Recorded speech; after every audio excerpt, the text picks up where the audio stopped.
Hi అండి, అందరూ ఎలా ఉన్నారు? బాగున్నారా? వెల్కమ్ టు అమ్మ షుగర్ ఫుడ్స్ అండి. ఈరోజు చేయబోయే రెసిపీ వచ్చి బూందీ లడ్డు అండి.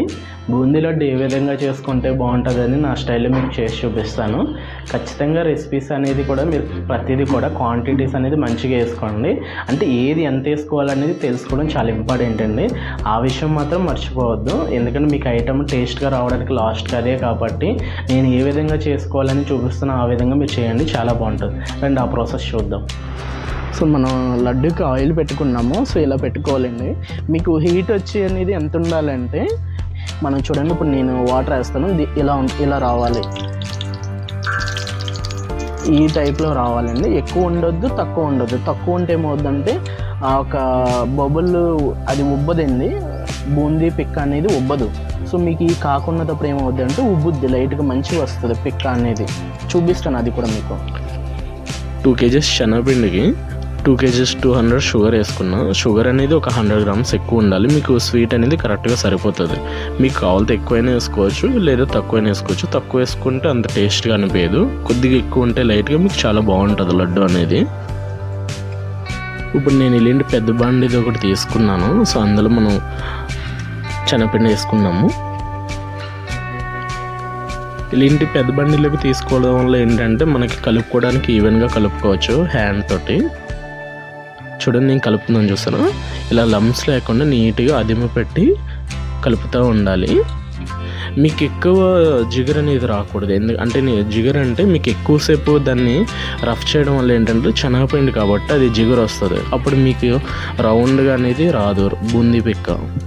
సో అందుకోసం అని చెప్పి మీరు ఏం చేస్తారంటే అదిమి పెట్టి బేగా కలుపుకోవాలి వాటర్ వేస్తే. అప్పుడు మీకు లడ్డు పిక్ అనేది రౌండ్గా వస్తుంది. ఇలాంటి జలిగంట ఒకటి తీసుకోవాలి, హోల్ ఉన్నది. నేను చూపిస్తున్నాను చూడండి. ఇలా మీరు రౌండ్గా వేసుకొని ఫింగర్స్తో అనుకోవాలి. చూసారా, మీకు ఒక సైడ్ చూడండి రౌండ్గా వస్తుంది కదా పిక్, ఇలా రావాలి. ఇలా వస్తే మీకు లడ్డు అనేది చూడడానికి బాగుంటుంది. నేను చూడండి నన్ను కూడా ఫింగర్ తోటి. సో ఈ విధంగా అనాలి స్లోగా. ఈ విధంగా అటు ఇటు అనుకొని వెంటనే తీసుకోవాలి. లేకపోతే ఏమవుతుందంటే పిక్ అనేది గట్టి పడిపోతుంది, గట్టిగా ఉంటుంది. మీకు మనకి ఆయిల్లో ఇలా నీట్గా క్లీన్ చేసుకోవాలి. చిన్న చిన్నది మాడింది మళ్ళీ మనం పాకంలో వేసుకుంటే పాకం అనేది ఖరాబ్ అవుద్ది, లడ్డు మంచిగా ఉండదు టేస్ట్. చూడండి, ఈ విధంగా కలుపుకోవాలి కలైలది షుగర్ అనేది. ఎక్కడ కూడా మీరు సరిగ్గా కలపనట్లయితే సైడ్స్ మీకు అంటుకొని బాగా రాదు. చూసారు, ఇప్పుడు మనకి వచ్చింది పాకం. లడ్డు పిక్క వేసుకున్నాను.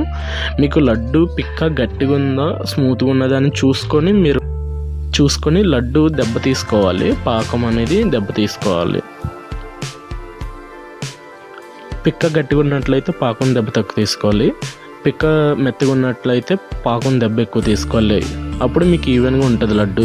చూసారా, ఈ విధంగా పాకం రెడీ అయింది. సో లడ్డు రెడీ అయింది. ఇప్పుడు నేను ఎలాచీ పొడి కూడా వేసుకుంటున్నాను. ఎలాచీ పొడి అనేది ఎక్కువ వేసుకోకండి, మీడియంగా వేసుకోండి. టేస్ట్ అనేది బాగుంటుంది. ఎక్కువ వేసుకోవడం వల్ల ఏమవుద్దంటే దాంట్లో ఉన్న ఫ్లేవర్ ఎక్కువ అదే తగులుతుంది మీకు లడ్డూకి.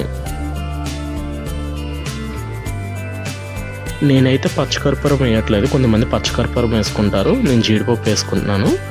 కస్టమర్ పచ్చకర్పూరం ఏమని చెప్పలేదు మనకి. సో చూడండి, ఈ విధంగా లడ్డు చూసారు రెడీ అయిపోయింది. చూసారు కదా, లడ్డు రెడీ అయిపోయింది. సో చూసారు కదా లడ్డు ఏ విధంగా చేశాను అనేది నా స్టైల్లో మీకు చూపించాను. మీరు కూడా నచ్చినట్లయితే నా స్టైల్లో ఒకసారి చేసి చూసి కామెంట్లో తెలియజేయండి ఏ విధంగా వచ్చింది అనేది. మీకు నచ్చినట్లయితే రెసిపీ ఛానల్ లైక్ చేయండి, షేర్ చేయండి, సబ్స్క్రైబ్ చేయడం మాత్రం మర్చిపోవద్దు. మీరు చేసే ప్రతి లైక్ నాకు ఎంతో మోటివేషన్ కింద ఉంటుందండి. మీకు మరిన్ని అప్డేట్స్ కావాలన్నప్పుడు నోటిఫికేషన్ ఆన్లో పెట్టుకోండి. బెల్ ఐకాన్ మాత్రం కొట్టడం మర్చిపోకండి. ఓకేనా? బాయ్ అండి, టేక్ కేర్.